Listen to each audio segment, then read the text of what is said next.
दोस्तों, जब भी ब्रह्मांड में बड़ा परिवर्तन हुआ है ना, तो उन्होंने धरती से पाताल तक और समुद्र से आसमान तक बहुत बड़ी हलचल पैदा की है।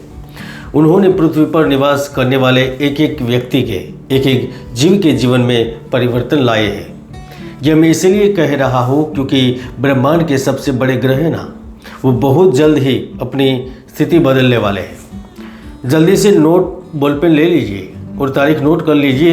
1 मई 2024 का वह दिन होगा जब गुरु ग्रह मेष राशि से निकलकर वृश्चिक राशि में प्रवेश करेंगे। और जैसे ही वह परिवर्तन करेंगे ना, तो देश दुनिया में बड़े परिवर्तन होने लगेंगे। भारत दुनिया की सबसे बड़ी अर्थव्यवस्था बनने की ओर आगे बढ़ेगा। भारत को शक्तिशाली देश की पहचान मिलेगी।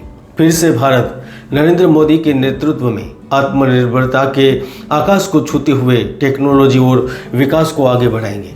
भ्रष्टाचार एवं धर्म से विमुख वाले व्यक्ति मुख्य धारा में लौटेंगे। भारत के भविष्य को लेकर एक बड़ा निर्णय लिया जाएगा। देश दुनिया पर तो प्रभाव होता ही है इनका, लेकिन उनका जो मुख्य प्रभाव हो ना, वह मिथुन राशि पर भी होने वाला है। और ये बड़ा प्रभाव क्यों हो रहा है? सौर मंडल के हमारे जो सारे ग्रह हैं ना, उनका कुल द्रव्यमान से गुरु ग्रह 2.5 गुना ज़्यादा है। अब सोचिए, जब वही परिवर्तन करेंगे तो मिथुन राशि पर गुरु का प्रभाव कैसा रहेगा? जब गुरु मेष से निकलकर वृश्चिक में पहुंचेंगे तो उनकी दृष्टि कहाँ कहाँ पर होगी, कुंडली के किन भावों को प्रभावित करेगा और उनका फल कैसे देगा, आज मैं उन्हीं के बारे में जानकारी देने वाला हूँ। इसलिए अगर ये वीडियो आखिर तक आपने देख लिया ना, समझ लिया ना, तो अगले 1 साल का चित्र स्पष्ट हो जाएगा। मैं प्रदीप मेहता वैदिक साधना अध्यात्म केंद्र में आप सभी का हार्दिक स्वागत करता हूँ। अभी तक चैनल को सब्सक्राइब नहीं किया है तो सब्सक्राइब कर लें। और यह वीडियो चंद्र राशि पर आधारित है। इसे आप नाम राशि से सुनना चाहते हैं तो सुन सकते हैं। तो चलिए विस्तार से जानते हैं। देखिए, ज्योतिष शास्त्र का मानना है और कई पुराने ग्रंथों में भी उल्लेख मिलता है, और जिन्होंने ज्योतिष को गहरा से समझा है ना, उसको पता ही है कि देवों के जो गुरु है बृहस्पति है, वह हमेशा से ही शुभ ग्रह माने जाते हैं। उनका शुभ प्रभाव होता है। ये सभी भावों में शुभ फल देते हैं, चाहे कुंडली के किसी के भाव में भी बैठे हो, लाभ हो, कर्म हो या फिर मृत्यु हो। क्योंकि गुरु को वैदिक ज्योतिष में आकाश का तत्व माना गया है। वो गुण, विशालता, विकास और जीवन में विकास के विस्तार के संकेत देता है। गुरु केवल ग्रह नहीं है, गुरु का संबंध विशालता से है। गु का मतलब होता है अंधकार और रू का अर्थ होता है मिटाना, यानी कि अंधकार को मिटाने वाला जो होता है ना, उसे गुरु कहते हैं। अब जब वह आपके कुंडली के लाभ भाव को छोड़कर आपकी राशि कुंडली में 12वें भाव में पहुंचेंगे ना, तो आपके देह बल, धन बल और बुद्धि बल में वृद्धि करेंगे। आप अनुभव कर पाएंगे कि आपकी स्मरण शक्ति या याद रखने की जो क्षमता है ना, वो चेंज होगी। क्योंकि मिथुन राशि के लिए वृषभ के घर में गुरु अति शीघ्र फलदायक बनता है।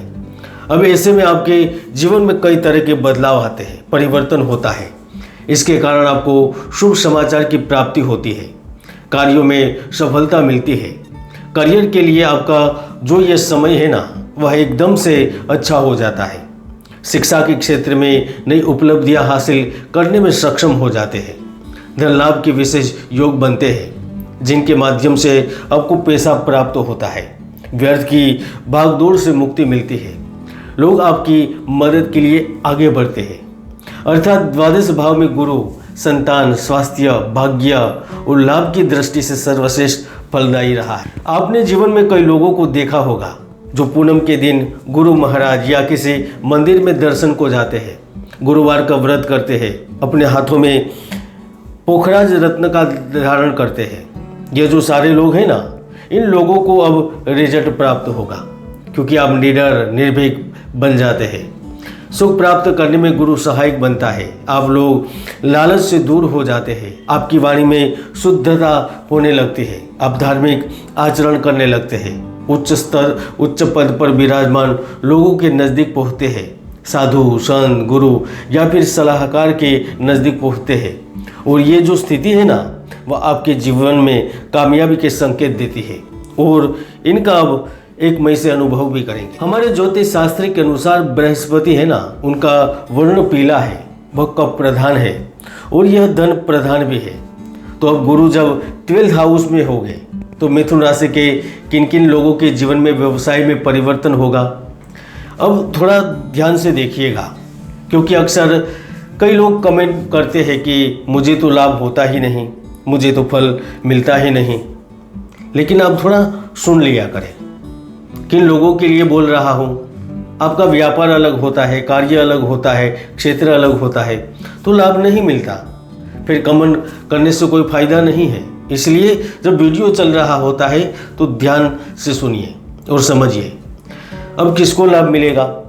जिनका व्यापार स्टेशनरी संबंधी वस्तुओं का है, जो खाद्य उत्पाद से जुड़े हुए हैं, जो मक्खन, घी और मिष्ठान का व्यापार करते हैं, जो संतरा केला की खेती से या फिर व्यापार से जुड़े हुए हैं, हल्दी, पीले रंग के पुष्प, चंदन, गेहूँ, सोना आदि से संबंधित व्यापार से जुड़े हुए हैं, तो आप मालामाल होते हैं।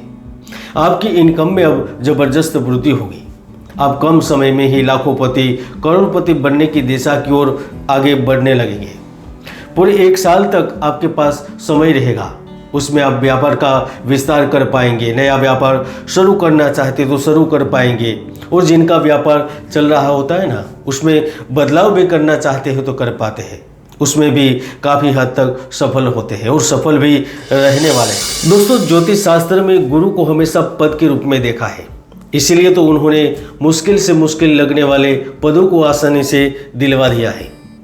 अब जब गुरु द्वादश स्थान में बैठकर आपके चतुर्थ भाव को देखेंगे ना, तो सबसे पहले तो नौकरी से वंचित लोगों को नई नौकरी देंगे, वेतन में वृद्धि करवाएंगे, नौकरी के अलावा भी अतिरिक्त आय के दरवाजे खोलेंगे, विवाहित जीवन में सुख शांति बनेगी। जिन लोगों का विवाह नहीं हुआ होता है उन्हें विवाह के अच्छे प्रस्ताव मिलते हैं, क्योंकि इस ज्योतिष शास्त्र में गुरु पद के तो कारक है, इसके साथ साथ उनका मुख्य काम विवाह का भी है, समानता का है, जोड़ने का है।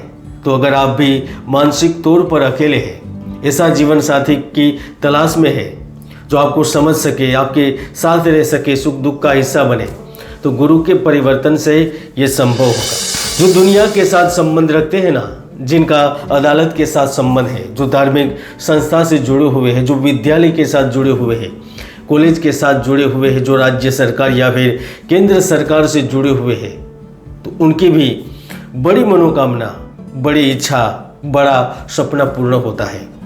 क्योंकि 12वें भाव में गुरु ग्रह होने पर व्यक्ति काफ़ी अच्छे कार्य करने लगता है, उन्हें समाज से सम्मान मिलता है।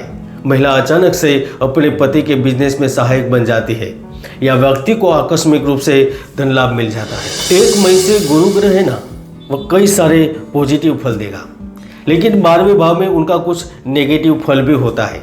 इनका प्रभाव स्वास्थ्य में भी होता है, क्योंकि 12वां भाव में बृहस्पति आपके शरीर को प्रभावित करते हैं, इसीलिए वह गुर्दे, लीवर, श्वसन प्रणाली, ब्लड शुगर से संबंध में कुछ दिक्कतें पैदा करते हैं। महिलाओं को अंडाशय से संबंधित समस्याओं का सामना करवाते हैं। और यदि कुंडली में गुरु राहु के साथ या केतु के साथ होता है ना, तो वह यात्रा से नुकसान, यात्रा से कष्ट एवं प्रेम संबंध से भी मुक्ति देता है।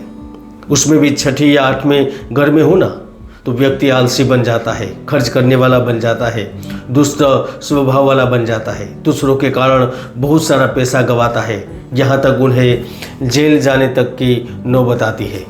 भ्रष्टाचार में लिप्त हो जाता है, कानून उनके आसपास आने लगता है। यह थी मिथुन राशि वालों के लिए सूक्ष्म जानकारी। नई वीडियो में फिर मिलेंगे। जय गुरुदत्त, जय गिरनारी।